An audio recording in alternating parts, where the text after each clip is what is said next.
days to kind of chew on some film, digest some stuff. You have a unique perspective because you're up in the booth during the game, so you probably, you probably see a lot of that stuff when it happens. And, guys at field level may not pick up anything, but did you, when going back and reviewing the film, did you learn anything or see anything? Oh man, I didn't necessarily catch that on Saturday. Was there anything that popped out at you that was new? Not a whole lot. Maybe a D-line fit that maybe the end should have been in the B gap instead of the C gap or something like that. That because it gets so muddy in the box, and you got to run the film back and forth to ID some of that stuff. But as far as everything on the perimeter and things like that, nothing was really surprising as far as how some things should have fit out or how some coverages should have tied together as far as who was located where in the coverage part of it. So, at the end of the day, I learned from an old coach way back. It's usually never as good as you think it is or never as bad as you think it is. And so, our guys played really well at times. We hurt ourselves with giving up big plays and then allowed them to extend drives with penalties. We killed ourselves with penalties, 105 yards in penalties.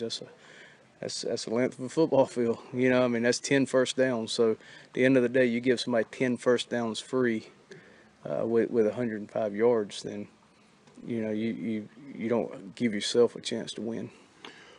In terms of the secondary, how did you feel like those guys held up? I know Clifton was back. Even if he's back and he's healthy, he's probably a little rusty because he hadn't worked very much. What did you see? And you've got Josh, who's not new but is new in that starting role. What was kind of your general assessment when you guys met on Sunday to kind of go over this stuff? What were the things you guys talked about? Some of the very same things you just mentioned.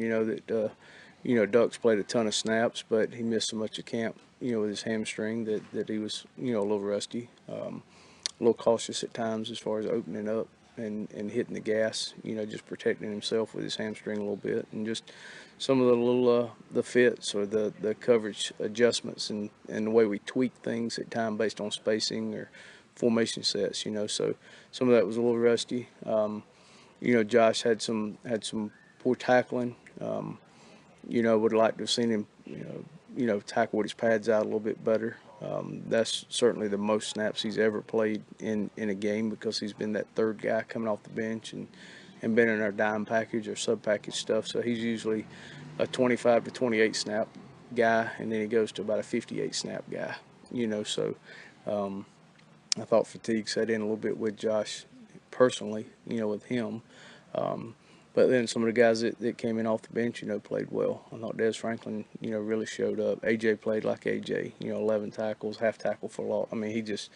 He was locked in and he played like a fourth year, senior should. But Des gave us some quality reps in our sub package, and then as I rolled them, gave some good fits. I think if I remember when I graded it, Des ended up with 4 tackles and 2 assists on 14 plays. So it's about as much production as you can get out of 14 snaps. So, very pleased with him and the way he played. And so, again, just looking for the progress we can make from week 1 to week 2. The little things, the angles, the fundamentals, our pad level, things of that nature. So let's shift gears from week 1 to week 2. Savannah State's a very different kind of an opponent. One that physically you can probably, overmatch in a lot of ways. I know you guys are going to focus on doing what you do, but, do you, when you have an opportunity to maybe turn up the heat a little bit, or, we can go a little bit harder, give these guys a little more gas because, they don't have receivers that necessarily are going to run past us the way Georgia would. Do you look for those opportunities, or are you just gonna, do you look to play it straight up and do a better job of doing the standard stuff really well, as opposed to throwing a lot of new stuff into the mix? Yeah, the main thing is control what we can control, and that's control us.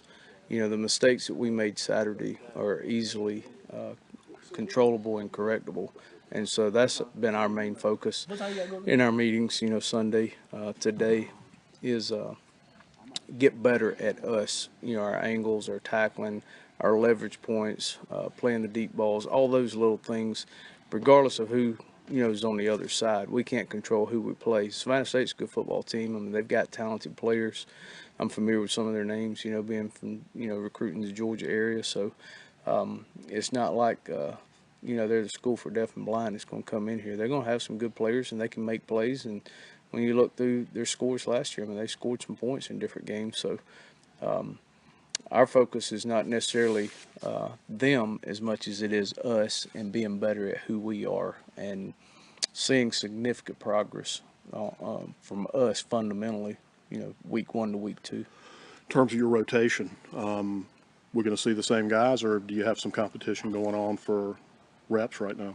No, it'd be the same 4, and I'll roll them in and roll them out. And of course, they all have their different, roles in our sub package or their dime package because they all cross train and learn multiple positions. I mean, X plays nickel, free, and strong, all 3 in the dime package. So AJ's a dime or strong. Josh is a nickel or strong or free. So I mean, you got different pieces to the puzzle, and so I can mix and match those guys however I need to, to get them reps on the field. And we do the same thing at practice. They take reps at multiple spots in that sub package. But I envision all of them playing and being able to roll them in and roll them out and keep them fresh. Okay. Good deal. Thanks.